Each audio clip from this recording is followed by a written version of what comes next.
This is Scott the Fix-It Guy. Today we have a Whirlpool washing machine that won't spin and won't drain, and I've removed the two Phillips head screws that hold the lid switch into position and tried to put a zip tie on it to make it work, but it was just too far gone, so I'm going to be replacing the lid switch. This is kind of a fast way to do it where you don't have to do too much disassembly. This is the part number for the new lid switch. And I've already got the old one kind of exposed by removing the two Phillips head screws and reaching in underneath, kind of moving the tub out of the way and grabbing the old lid switch and pulling it toward me. And all I have to do now is cut the wires. Got to make sure I've got it unplugged. That's really important. And then I'm going to cut the wires and then strip them back a little bit and put wire connectors to connect up this new lid switch, and that's going to cure the problem. It's pretty easy to do. You just need a Phillips head screwdriver, and you need some wire strippers, and you need a couple of wire connectors.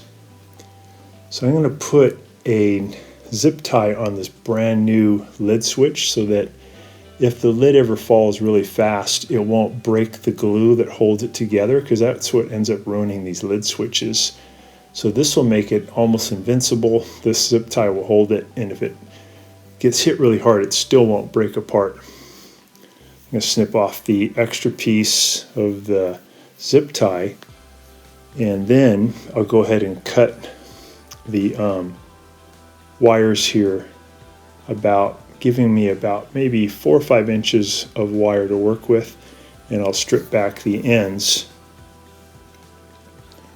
maybe 1/4 of an inch, and then I'll twist the braided wire, the copper wire, so that it's nice and tight, and that'll fit into the wire connector better. I've already put wire connectors on the wires that were coming from the washing machine that were hooked to the old lid switch. So I cut off the old lid switch, I stripped the wires back, put wire connectors on, I crimped them into position.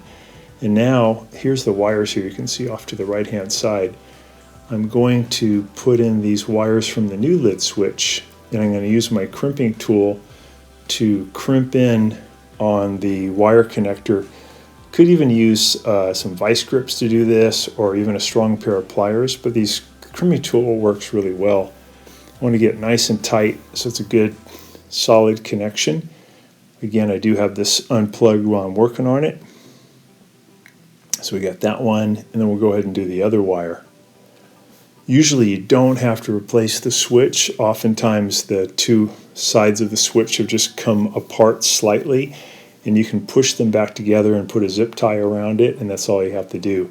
This one though had some kind of a break inside the switch. I tried it, but I said, well, looks like we're going to have to put on a new switch.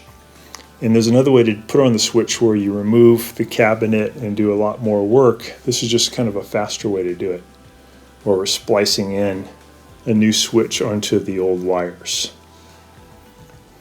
So we've got a good connection, but I'm also going to wrap this with electrical tape just to make sure that it's insulated from ever touching any metal, and also to give it a little bit stronger of a connection. So I'll wrap the electrical tape around, and I'll actually have the electrical tape press in the sticky side of one side of the tape on the other side to give it a really tight connection. Once I get the electrical tape on, I'll go ahead and put the switch back into position, and I'll put those two Phillips head screws back in to hold it there.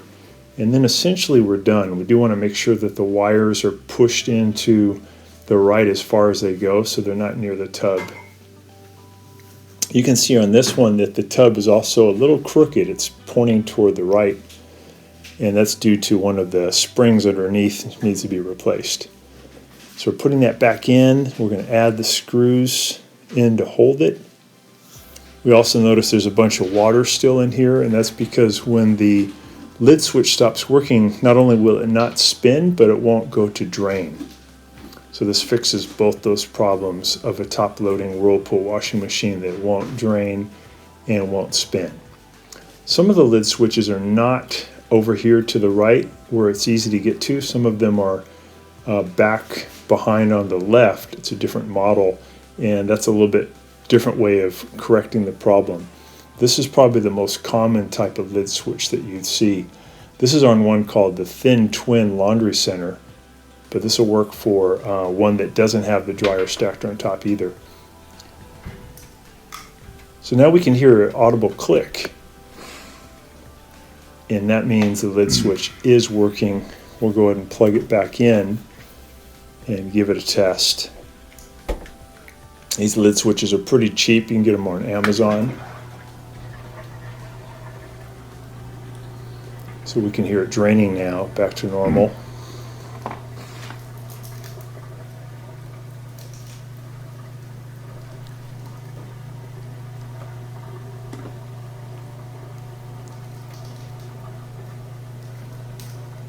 And then after it drains for a little while, it'll pick up speed and start to spin. And then we'll open up the lid switch. When you open up the lid, it should stop spinning. It's usually pretty abruptly because it has a brake. But you'll notice it'll be spinning a little bit even when you open up the top. You'll see it slow down. There we go. Yeah, so that brake worked good. It stopped pretty fast. So this is working great again, and it only takes a few minutes. And usually, again, you don't need a new lid switch. Just put the zip tie around there to hold the two ends of the lid switch securely again.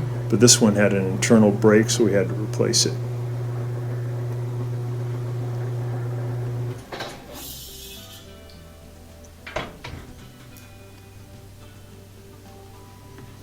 So I'm just making sure those wires are tucked in way off to the right as far as they can go. The tub does move a lot during a normal wash, and you don't want it to be rubbing against those wires.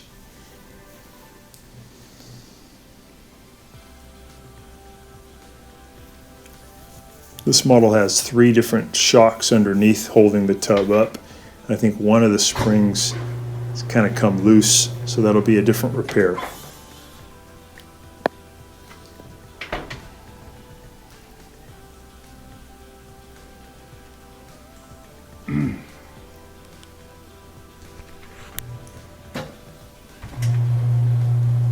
Just doing a little more testing, but this did the trick.